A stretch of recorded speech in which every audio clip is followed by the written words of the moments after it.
कहा कहूं छवि आज की, भले बने हो नाथ, तुलसी मस्तक तब नवे, धनुष बाण लो हाथ। तो इस दोहे को भी यदि आप ध्यान से पढ़ेंगे तो समझ जाएंगे कि तुलसीदास जी ने इस दोहे में यह स्पष्ट कर दिया कि मेरे राम ही कृष्ण हैं। तभी तो कह रहे नाथ, भले बने हो नाथ। अरे तुलसीदास जी के नाथ तो राम है, फिर इनको श्री कृष्ण को आप नाथ कैसे कह रहे हैं?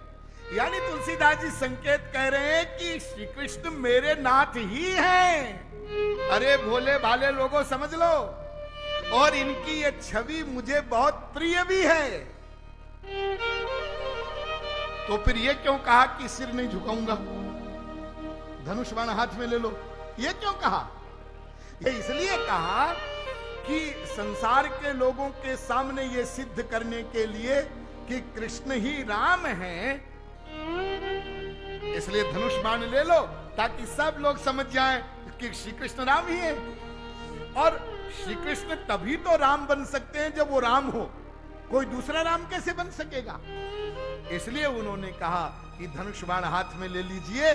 और इसका दूसरा एक कारण यह भी था कि तुलसीदास जी दास्य भाव के महापुरुष थे और वो चले गए माधुर्य भाव में, मधुर भाव में। तो मधुर भाव का जो स्वरूप होता है वहां पर दास भाव के महापुरुषों का जाना ये मर्यादा नहीं है। माता पिता परस्पर प्रेम की मुद्रा में हो तो वहां पर सेवक को या पुत्र को नहीं जाना चाहिए, ये मर्यादा के अनुसार नहीं होता है। तो तुलसीदास जी ने विचार किया कि रसिक समाज जो है वो मेरी हंसी उड़ाएगा कि महाराज आप तो दास्य भाव के महापुरुष थे, तो फिर मधुर भाव के क्षेत्र में कैसे चले गए?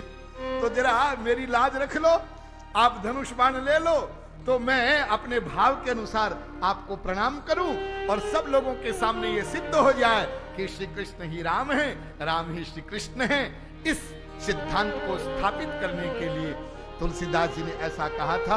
अस्तु अनन्यता का जो स्वरूप है यह भी वंदना मंगलाचरण में प्रकट हुआ है, और मंगलाचरण का जो